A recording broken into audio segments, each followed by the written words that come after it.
Okay, you guys can hear me? All right, I think we are back. One more. Cool beanios. I don't know where you guys left off because I froze really bad. Yep, so I started off talking with what I started studying and how actually I'll let you ask the question because I actually didn't know what I was doing. I just started talking. So I'll let you ask the questions. No, go ahead. Did you have a question to start it off? Or?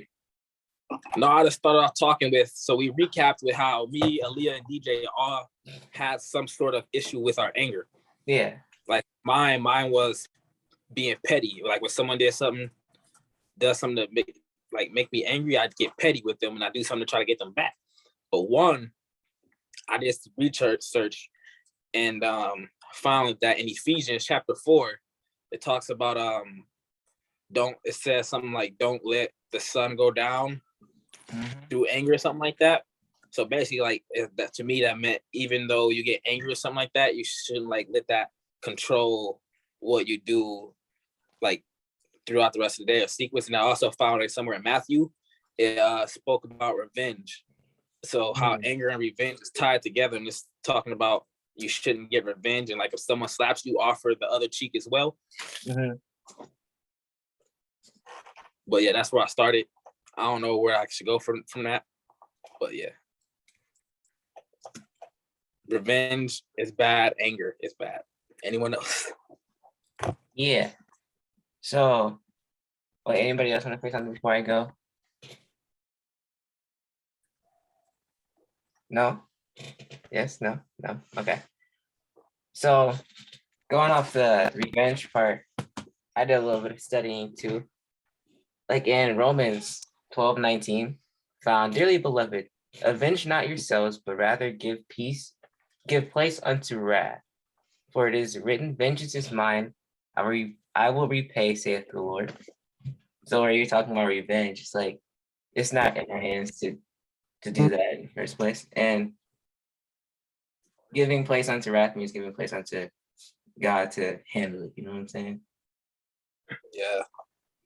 Like God fought our battles for us. Right. Like, but I was gonna say like tying that to like anger and stuff like that, but like I feel like revenge is just like a natural reaction to anger, like sort of just like how like our flesh was like meant to sin, like our body wants us to sin, or our spirit wants to go like for Christians, our spirit pulling us one way, and our what the heck? Anyways, y'all hear that?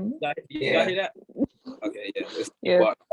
But no, like we were born into sin, so our flesh is pulling us one way, but our spirit is pulling us another way. So even with that, like anger, which is like a natural emotion, I guess, like everyone's going to end up getting angry at some point or another. Like you can't control that. But coming to like revenge with that is something like, dang, I forgot where I was going with this. Them niggas in the hall messed me up. I think revenge is a response to anger.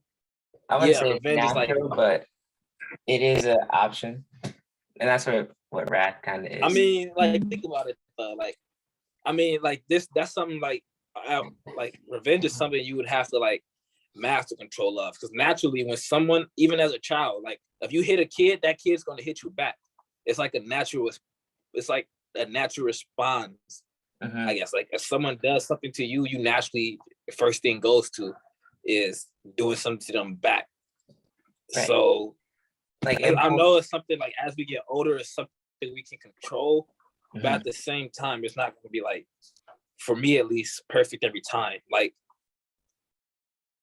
I'm trying to think of an example. I don't know. I can't think of one right now.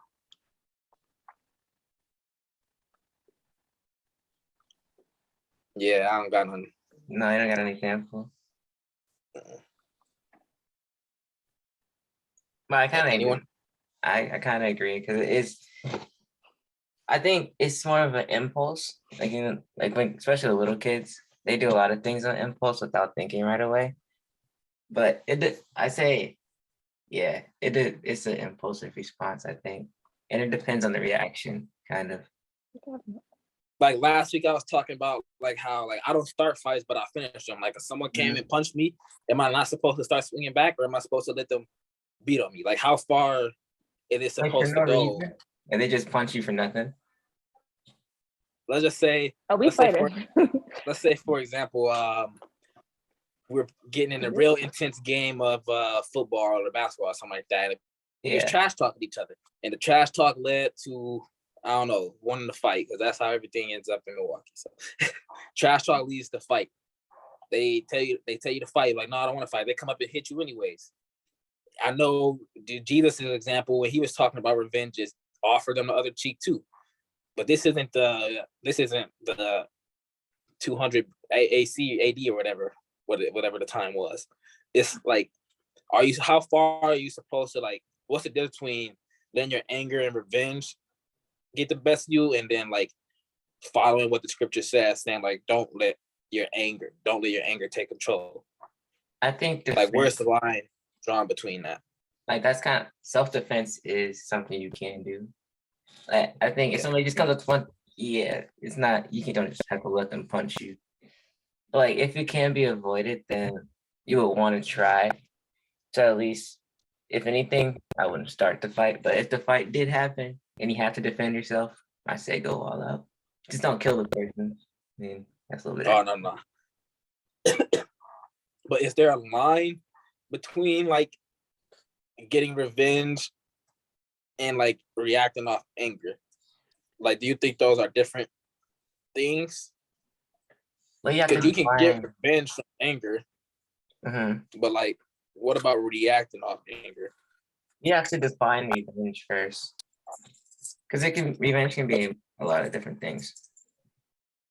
Because it's like a natural thing. Like, we naturally react off anger. Like I don't know. It's like, I feel like it takes some time to like learn that type of discipline.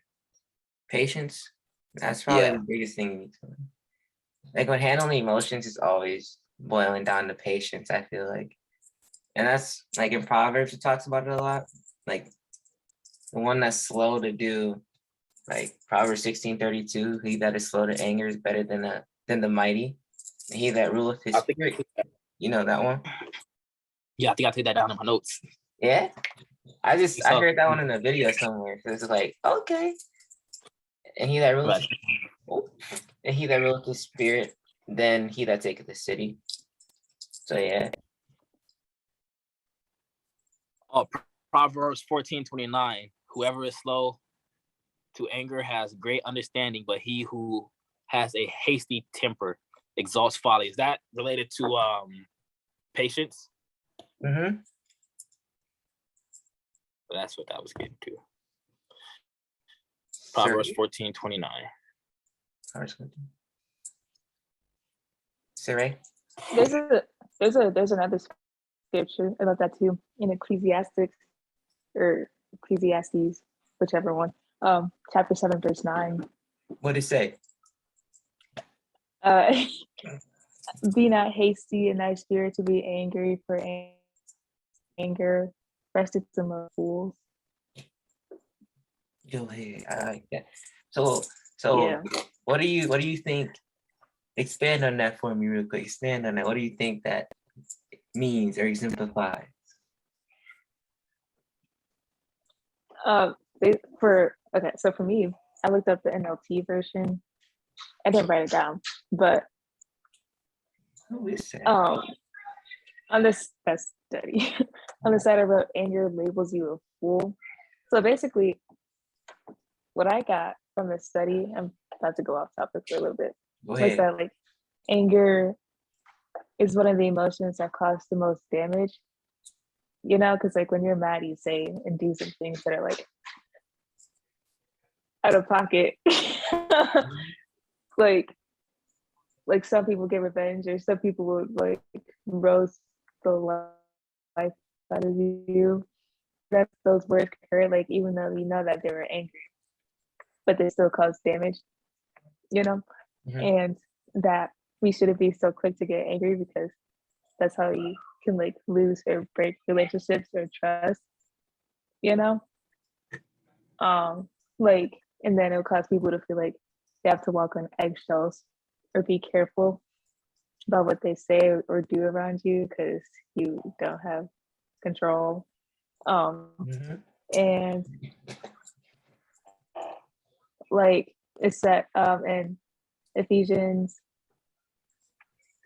chapter 4, verse 31, it says, let all bitterness, wrath, and anger, and clamor, and evil speaking be put away from you with all, ouch, with all malice.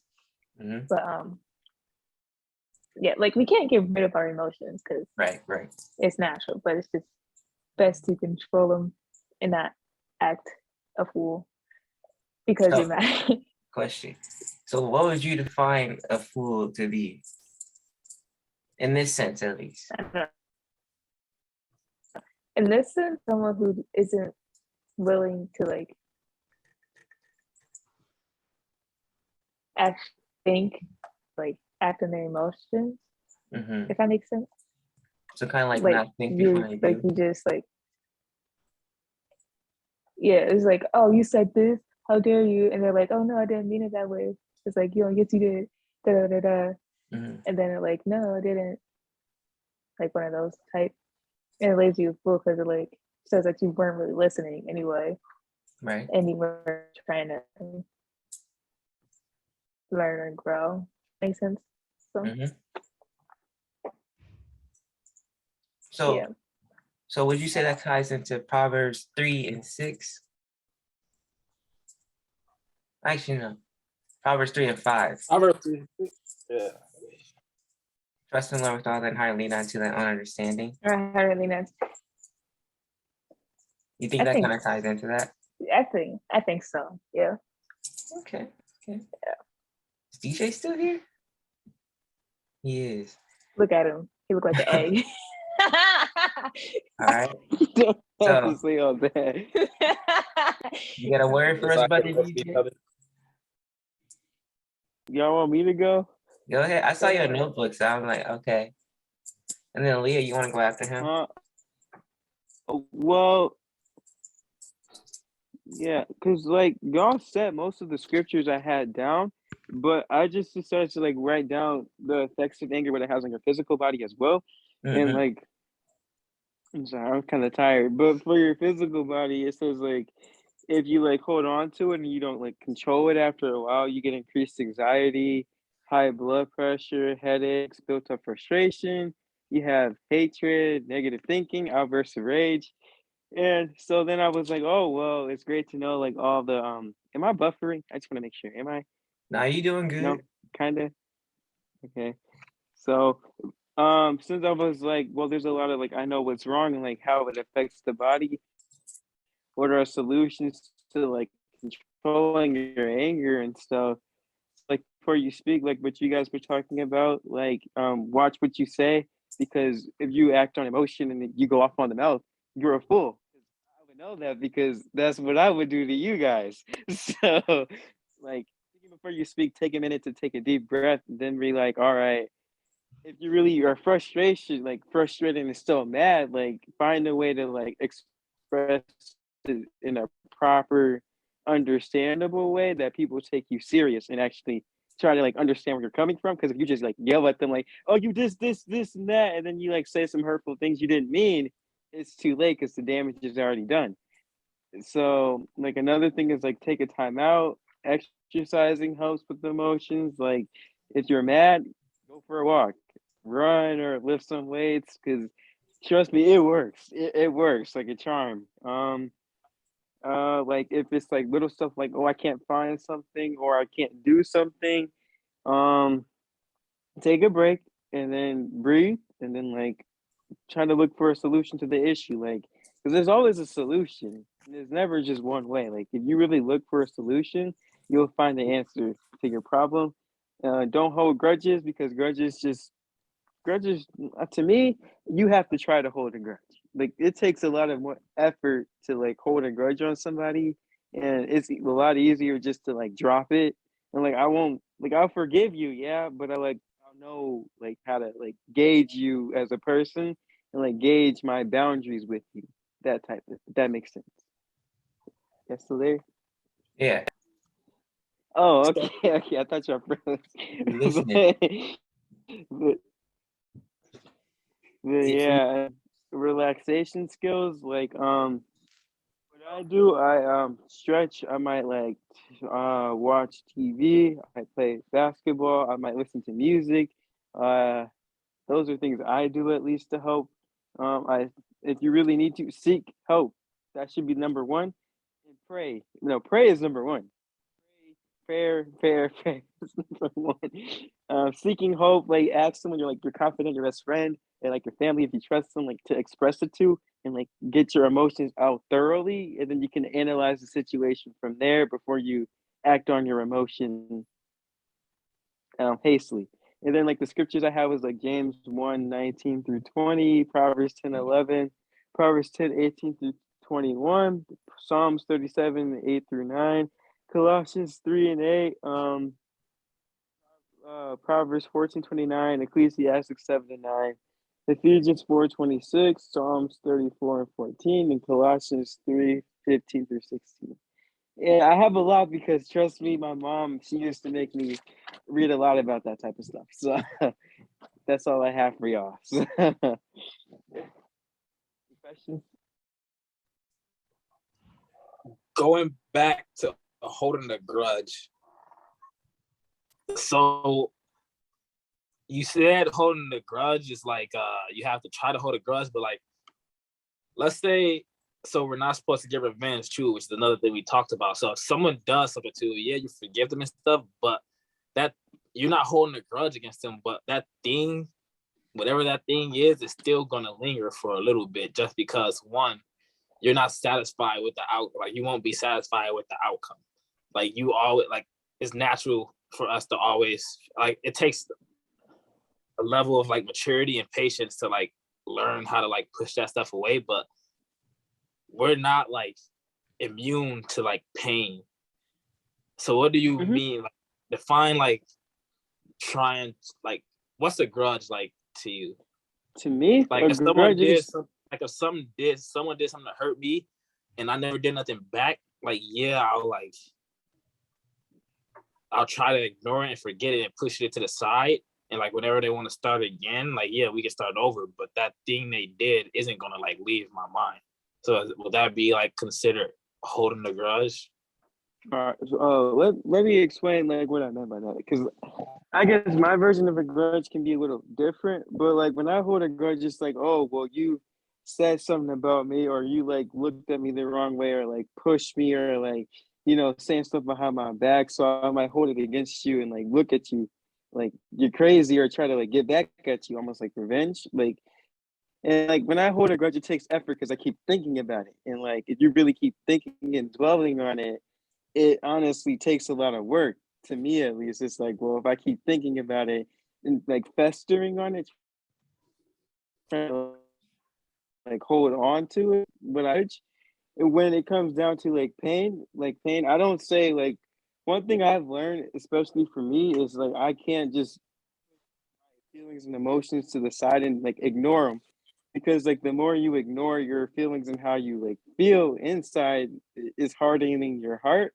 So like pain, for instance, if someone like did me dirty, or like they stopped talking to me for no reason, or said some stuff about me, to be honest, I might like talk to someone about it, let it out. I might sometimes I have to cry because I admit it, I cry. So I have to get it out because if I hold it in, that's what festers hatred and a grudge and like jealousy, and like you look at them and it's like, man, I want to get back at you. But when you like express like, man, this actually hurt, and like when you can admit that to yourself, like, man, that hurt. I don't want to go through that. And that's where like boundaries come in too. Because it's like, all right, if you want to be friends with me again, or like, oh, we can like, I'll just have to lower our status of friendship. Like if a friend were to do me dirty multiple times, like I say 3 to 2 is the max for me. And then I lower you to an associate. Like you don't have as much access to me. So therefore I lower it to like a level of comfort where I can still talk to you, but you can't hurt me the same way. So therefore I'm not holding a grudge. I'm just like, what's the word, like establishing our friendship. And if it were a random person, I wouldn't worry about it too much because they don't know anything about me. So just move on about my day. I So, kind of hope that answers your question.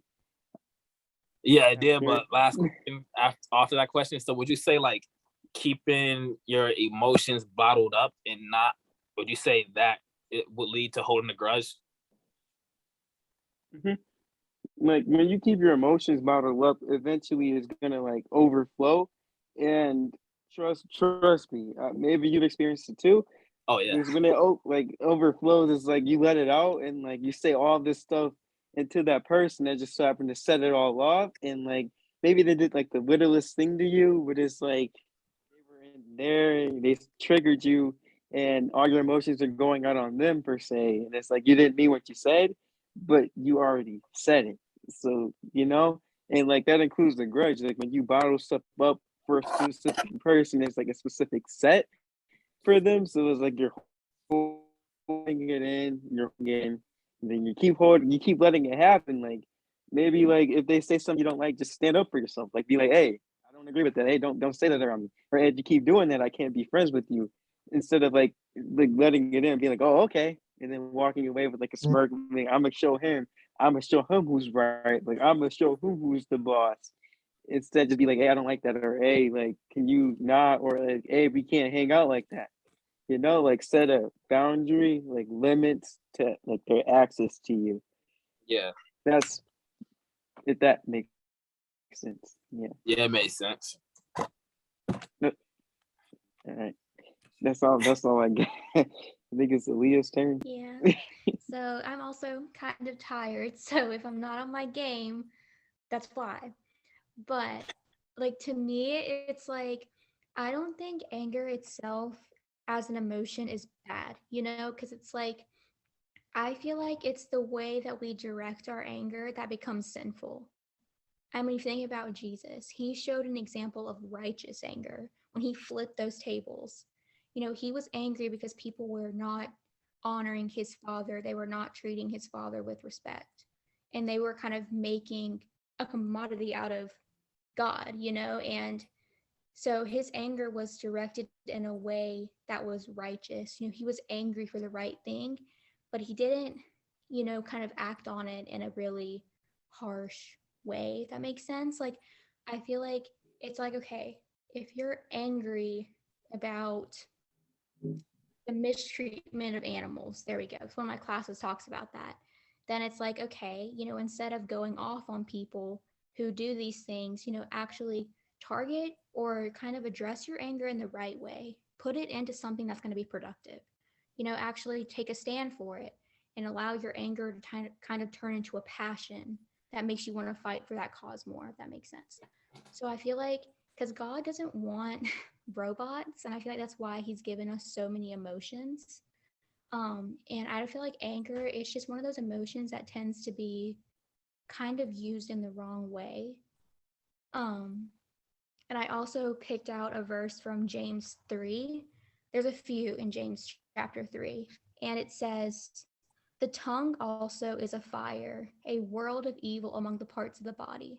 It corrupts the whole person, sets the whole course of his life on fire, and itself set on fire by hell.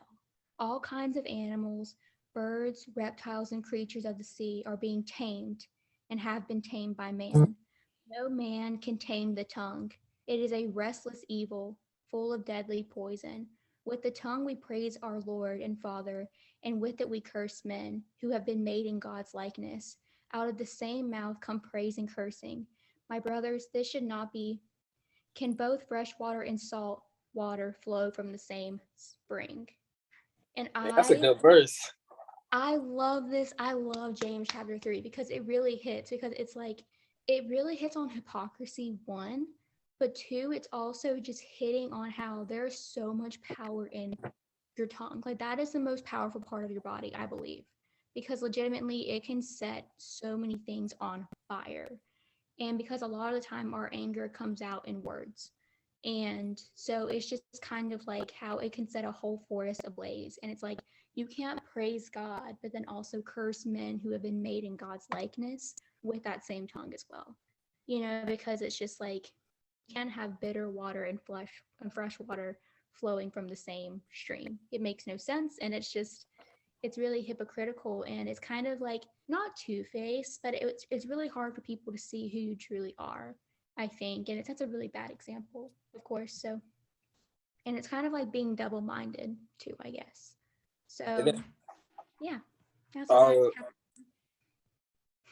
isn't there a Bible verse that says like, what's it go? Like life and death is in the power of the tongue. Yeah, I can't remember. Is it in Proverbs? Sounds Isn't like a proverb. it's a nice Instagram caption for me. That's how it works. But would that be like? I guess would that be like related? I guess, or with those, or are those talking about like two different types of like the way you should use your words?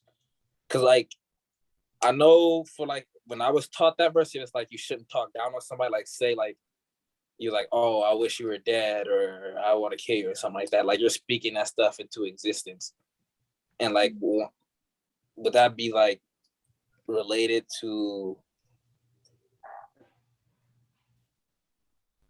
My teacher just texted me. Oops. Dang. I'll respond to that later. How do I don't know how to get back. He's still texting. He asked me if I was able to access Canvas. Anyways, I forgot what I was saying.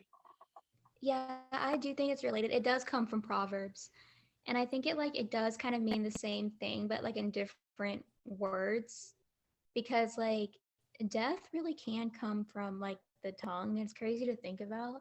And like it's just kind of like it reminds me of like the fire like in that James was talking about setting the whole forest ablaze. So I think it's also like the same concept. Like we should be using our tongue to like build each other up and not tear someone down. Because once you tear someone down, it is so hard to rebuild that wall back up. Like it is so hard. I think someone mentioned this, like how hard it is to come back from whenever you've had a fight with somebody and you've said some things you don't mean. And it's really hard to like put that away. And it's really hard to like, I guess, because there's always like that thing where it's like you say things out of anger and do you really mean it? Or is it something you do mean and you just now have the boldness to say it? It's like, I don't know. I've always been confused about that. It's like, I wonder, like, in anger, is it really like you say stuff you don't mean, or is it underlying feelings you've had the whole time? Yeah, what if you're speaking the truth out of anger? Like, is that like, okay, someone's been treating you wrong the whole time and you call them out of on it because like you're sick of how they're treating you? Would that be considered sinning? I guess because anger is like a natural emotion, like everyone's going to feel that. But like say someone's not treating you the way you feel should be treated, you tell them over and over again, like, I don't like this, don't do this to me, I don't like this, don't do that, and they continue to do so, and you call them out on it in like a way, I guess it will be out of anger, and like it'll be in a way which hurt them. Like you'd be like, okay, I told you to do this so many times, you don't listen, you don't care, da da da. Like, would that be a way to sin, like a road to sin, DJ? Ooh, I got this. I got this because I get what you're coming from. I was out on the wrongdoings towards you. That's not necessarily a sin. That's called standing up for yourself and like standing like setting boundaries. That's what I would like to call it. But like if somebody in the first place keeps doing that to you, man, I just it's gonna sound petty, but I would just cut them off. Like lower that because it's like if somebody keeps doing the same thing to you, it's almost as if they keep like stepping over your boundaries and stuff. And to me, it's like they're not worth the time. And like you are right to stand up for yourself and be like, hey, I don't like that. Please stop. Like if you keep doing that, then we're done. But you have to mean what you say though, because if you just be like, hey, stop that, and like you don't follow up with your like what's the word, like isn't it called like a threat? It's not called a threat. It's like Warning. like yeah, something like that. Like if you don't stop, like we're not gonna be friends no more. But then you go back to talking to them, then they're gonna keep doing it because it's like, oh well, he's just gonna accept it. But if you like, hey, stop that, or like we're not gonna be friends no more, and stop talking to them, they'd be like, oh man, I got to respect this man. So like, I think it's just like a matter of boundaries. Like I get it's just a scenario, so like you never know if it's actually gonna happen or not. But yeah, you're not wrong. Just do it the best way, respectfully, without going too far. I guess that helps. Yeah. Oh yeah, that helped. Mhm. All about boundaries. So there's I'm guessing. So how do you know? Are you in business? No, I'm not in any business class. My teacher still texts me. Um, how do you where can you like draw the line between like setting boundaries and then like cut like revenge and then like just reacting off anger and stuff? Like how do you know like when to go? Because the way this conversation is going is the way I feel is maybe I have not been reacting off anger at all. Then like based off how this like yeah, I probably do say some like harsh stuff, but it's like because it's factual and like the truth hurts. So yeah, to be some damage done when I call someone out on the truth. But like would that be reacting off anger then? Or is that like I don't know. Like how where do can you draw the line? All right. So where to draw the line between anger, boundaries, and revenge? So, I'm reading this book about boundaries, so that's how I know so much right now. But boundaries, I draw the line where like when you start to step on and like be disrespectful towards my beliefs, my like character, like who I am, and like for me personally, my family. So that those are my top three. Like when you begin to step over those lines, so God, who I am as a person, and what I like do, my characteristics, and my family. That's when I say, all right, I gotta like say like, hey, stop that. Like I can't be around you. Like respect my boundaries, or like don't be friends. Like revenge is almost as if you kind of let them keep stepping over your boundaries, but instead of like kicking them out or like saying no, we're done, it's almost as if you're saying, all right, I'll let you keep doing that. I'm just gonna get you back harder. So it's almost as if you're letting them step over that line, but you're just gonna do the same to them in a sense. It's like an eye for an eye in a sense. But So like when you said, uh-huh, what if you set the boundary and they continue to cross it? then that's when I say like just cut them off. Like stop talking to them like that. Like you gotta like the one thing about boundaries is you have to stand by them or they will continuously attack them. Like they will if you don't take like let's say you say like, oh, if you don't stop this, then I'm not gonna like do this with you. Like if I can't party with you, and then next week they invite you to a party, and then you go and you keep going and you say, hey, I can't do that, but you keep in like getting in that environment, it's almost as if they're not gonna take you seriously.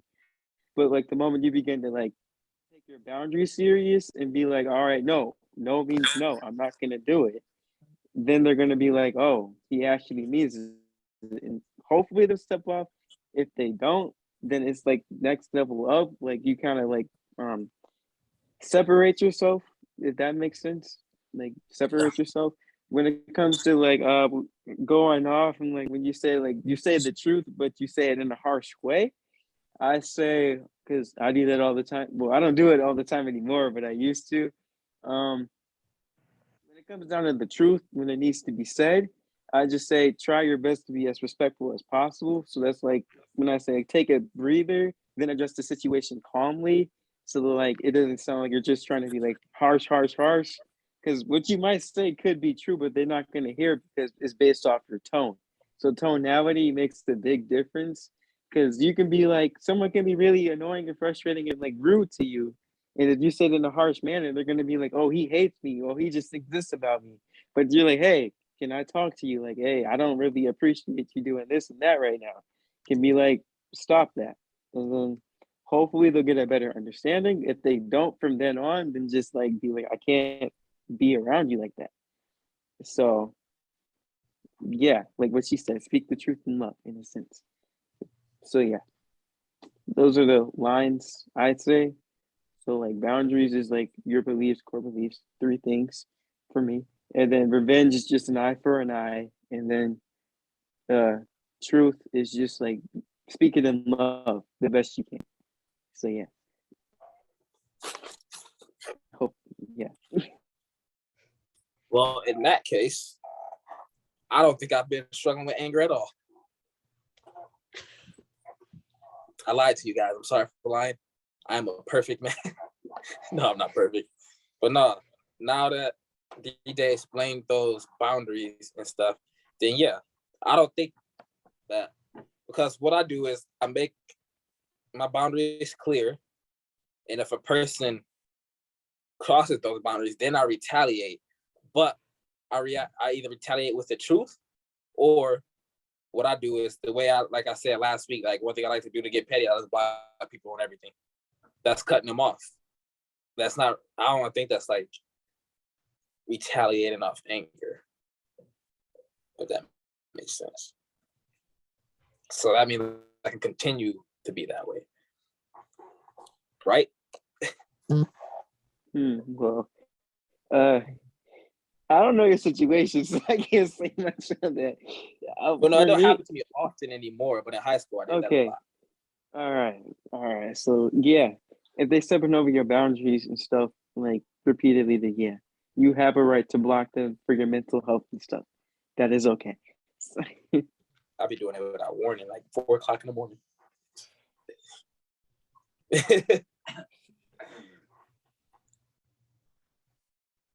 So we all good tonight, or what's next?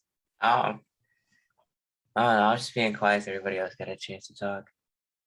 But I texted Daniel something on here.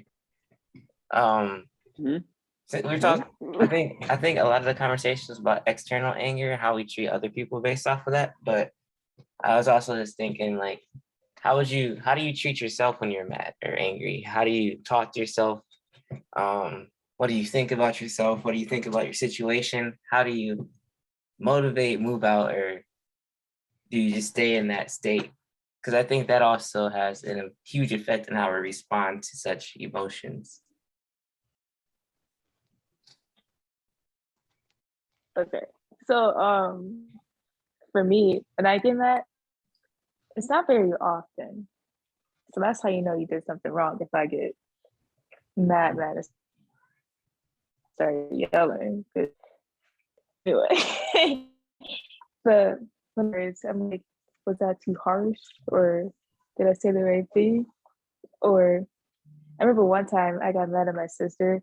We had this huge argument, and I was like a newly saved at the time. I was like, yo, I thought I was growing, and like I was sitting on my floor crying because I was like yelling at her, and I felt so bad.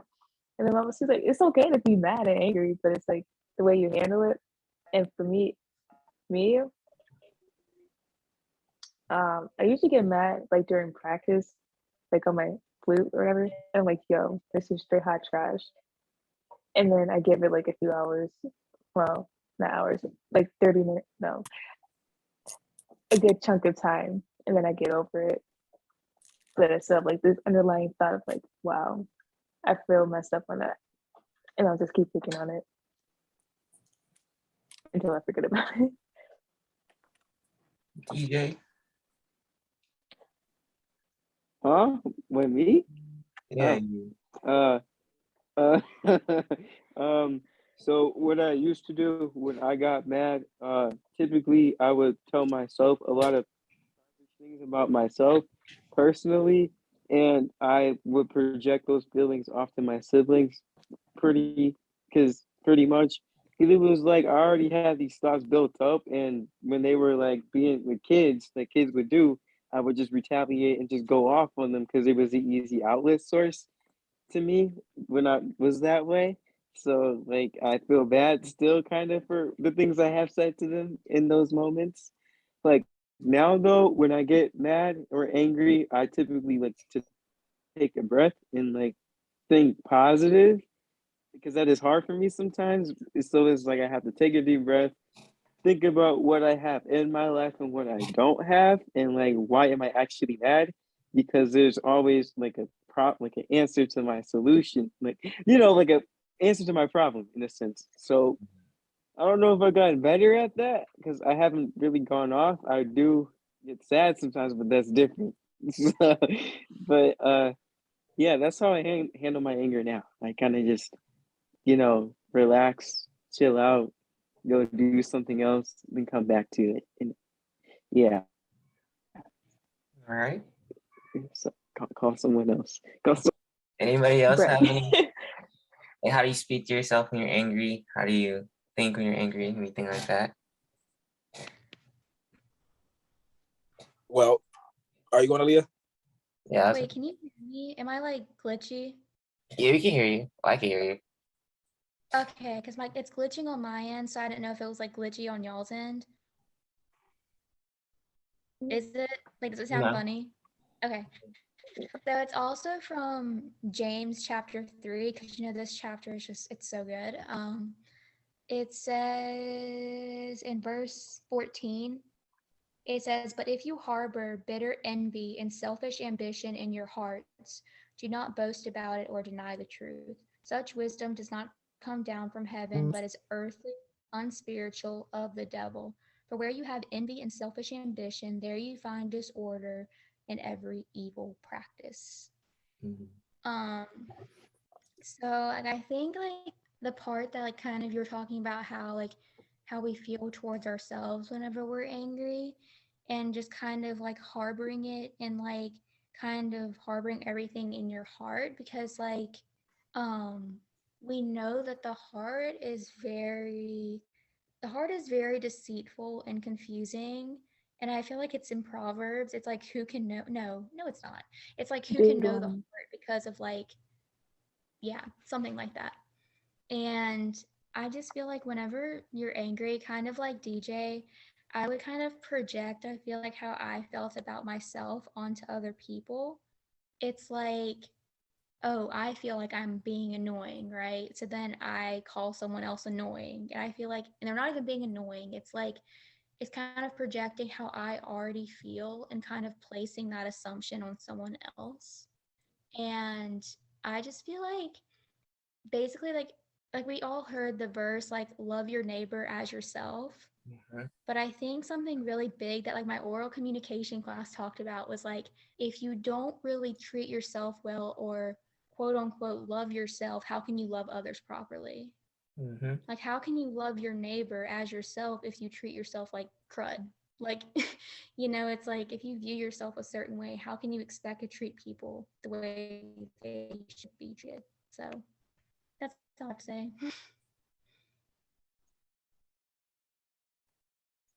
All right, so Nah.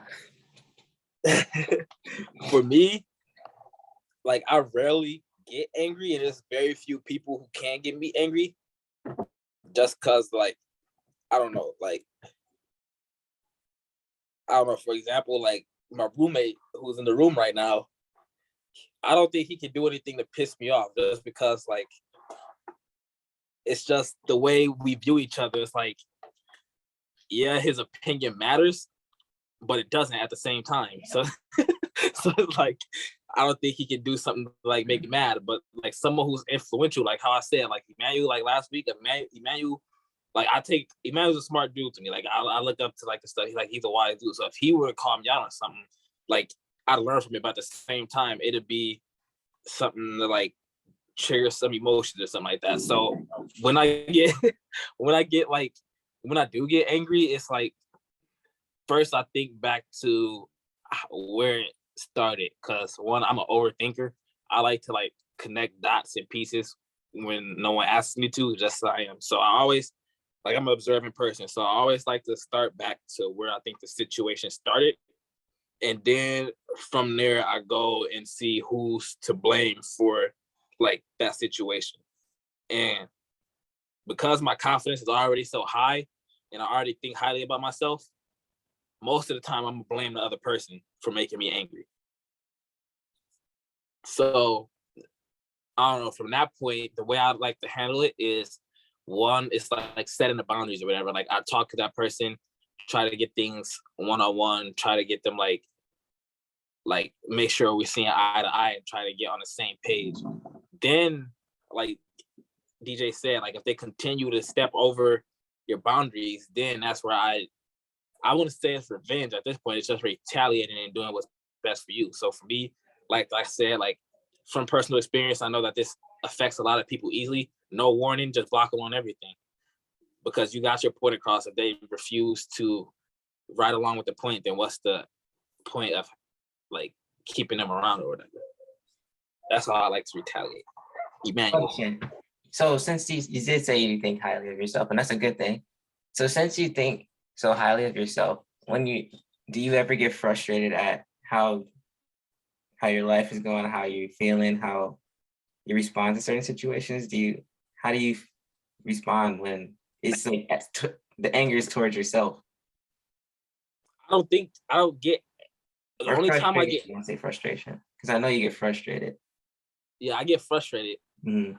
It's like, I don't know. I never, like 9 times out of 10, I don't think I'm in the wrong unless I know I'm in the wrong. And when I know I'm in the wrong, like how like last year, the way I was like handling the situations in my life and stuff, like, yeah, I was in the wrong for that. In a way I handled it is like, I guess I had a conversation with myself in my own head. Like I called myself out. I'm like, checked the things that I was doing wrong to make me feel the way I was feeling. And then that's where I drew the line. Because you can only, if you keep spiraling backwards and not drawing a line, you're going to keep spiraling backwards. But if you're spiraling backwards and notice it, and notice what's called it spiral backwards, you can draw the line right there. Then you have to think and like try to make that change on what can you do to make yourself going forward. So like me, like I told y'all, like I was high almost every single day for like 2 years. I knew that was like a problem for me. So what I did was I knew that's something I didn't want to do. I knew it was something that was messing with the way I acted, the way I handled my schoolwork and everything. And I was like, I was angry with myself, I guess. Like I had no one to blame for that, because I'm the one who made the decision to pick it up the first time to keep going back for it. After I like quit multiple times for a small period of time. And when I was doing good in a small period of time, I decided to go back to it. So then I thought, what can I do? What's another alternative? And a song that like made me think is like, what's it called? It's called Devil's Work Responds by Bizzle, where he was responding to the Jordan Lucas song. But he says, you can't even handle the pressure of your own life when you're not high. Try looking into God's mind or something like. And then he also says like, you could have ran to me first, but you ran to the drink first. So it's saying like we choose all these other worldly alternatives to handle like our frustration or sadness or something. And that's not the way to go. So for me, I was like, okay, what I'm gonna do is instead of going out and partying on New Year's, and instead of going out and getting high and drinking, I went home and I went to my bathroom and I prayed all night until like the New Year came by. And that was like a good start. From like when I did that, I could like actually feel everything like lift up and go better. So that's like when I know myself is to blame. I guess I treat myself like I treat other people. I guess I'm just not as aggressive with myself, or maybe I am, because like I knew myself as to blame. So I just have the same conversation I feel like I would have one-on-one with another person. If they made me mad, I just have myself in my head. I like, this is the boundary. This is what you shouldn't be doing. Cross this boundary. I guess I don't really have a punishment. I guess my punishment to myself would be, am I achieving the things I want to achieve? And like how last semester, I only got 1 credit. So I had to get my whole last semester wiped. That was consequence to me. Like, yeah, there was other stuff going on, but that was consequence to me doing the stuff I was doing, which was causing me to not get my work done.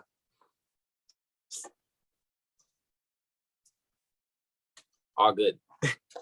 I like that. So you're like what's it called? A self-fixer kind of thing? Instant responder. That's what I was thinking. Instant responder. Okay. Cause like I said, like I do think highly of myself. So if I'm frustrated with someone, most likely they're to blame.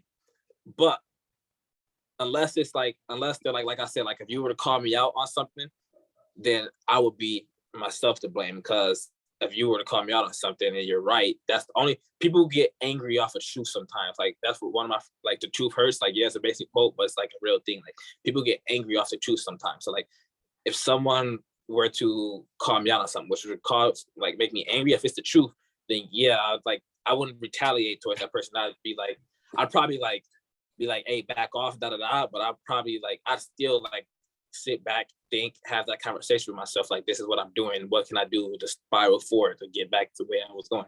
But if it was something other than directed towards me, like a situation that, like some situation that happened to make me angry, then 9 times out of 10, I think the other person is to blame. And then, like I said, I go back, I think to what caused that situation, I have that conversation with that person, and then I draw the line to try to get things going forward.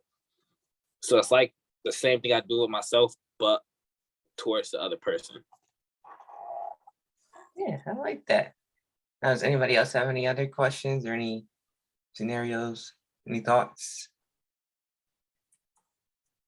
No? Saray? No? Oh, look at me. Okay.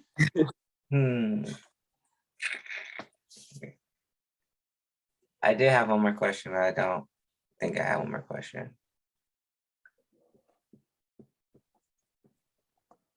Oh, nope, never mind. I have no other questions.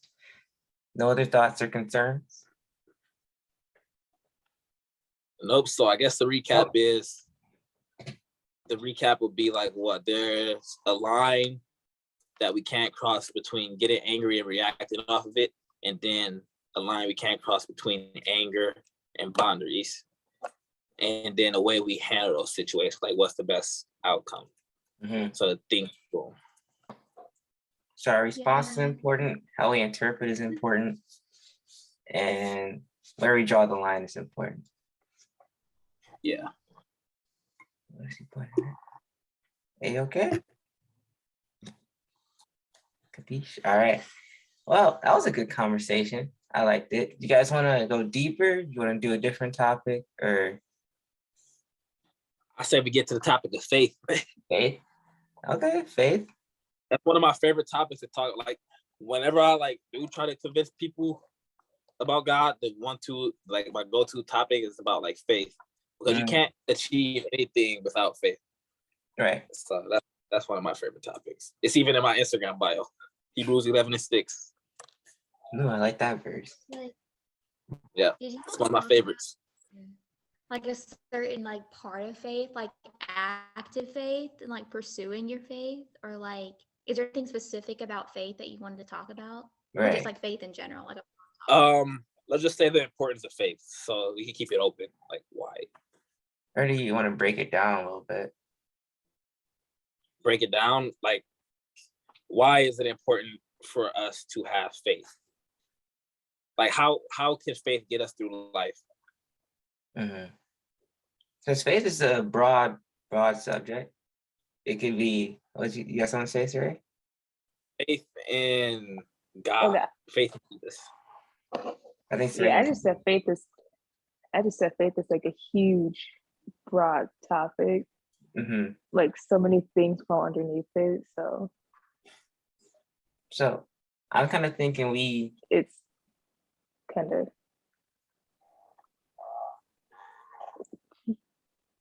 what? Importance of faith. Importance of faith. So what makes faith important? Yeah. Okay. Yeah. So we'll do that to start.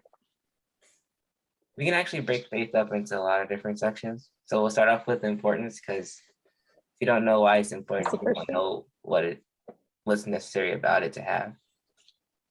Is DJ awake? Could be like titles. Now he sleep. Will we be able to tie those two things together with that?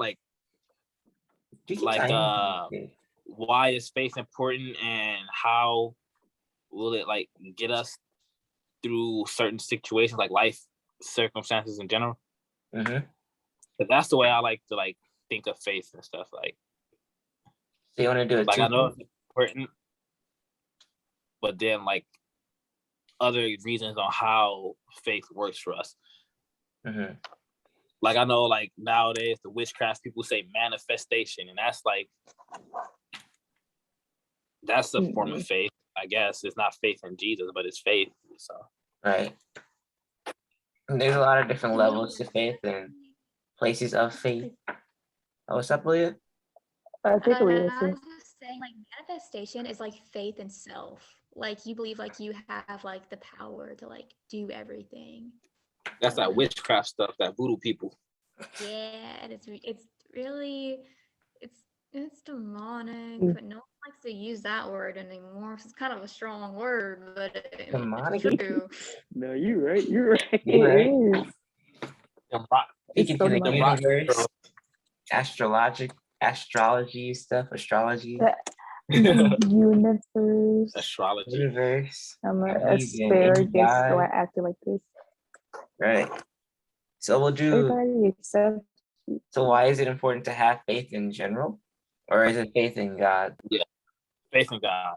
Faith in God. Why is it important to have faith in God? And how? Is that what the second part? So you want to do a two-parter in one day, or you want to separate it into different days? I think we could tie those into one day. Into one day. Yeah.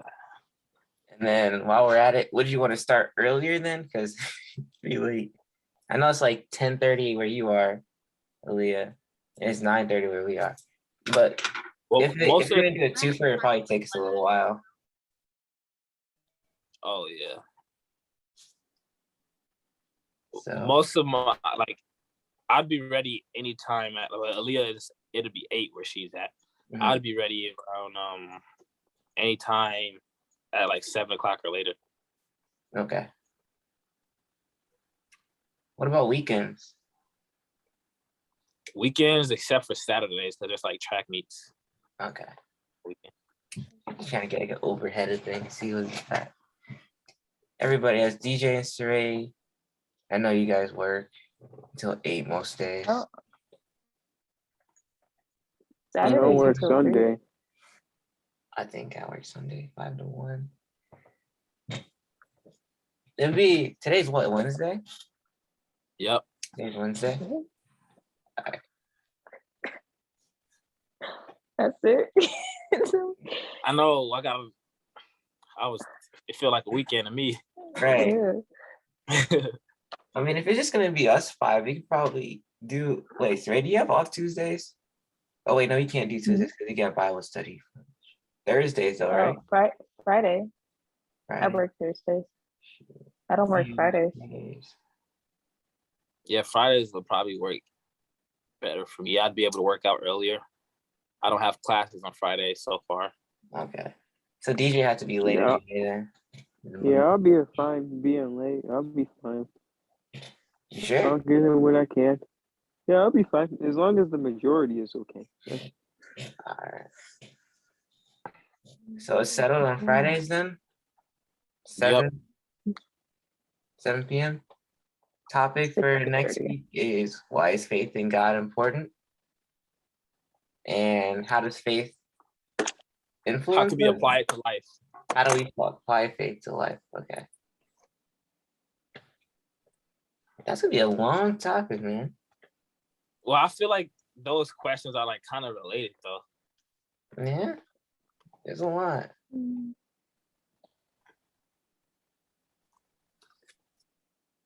I think faith is one of the helpful. All right, at least My roommate, guys. Show them your ID. Here. So I feel like that would be a long conversation. But I think faith is really heavily talked about a lot in the Bible. So we'll probably have a lot of different verses, different thoughts and ideas coming through. Yeah. Today was good. I liked it. I understand everybody was tired. Most of us work today, I think.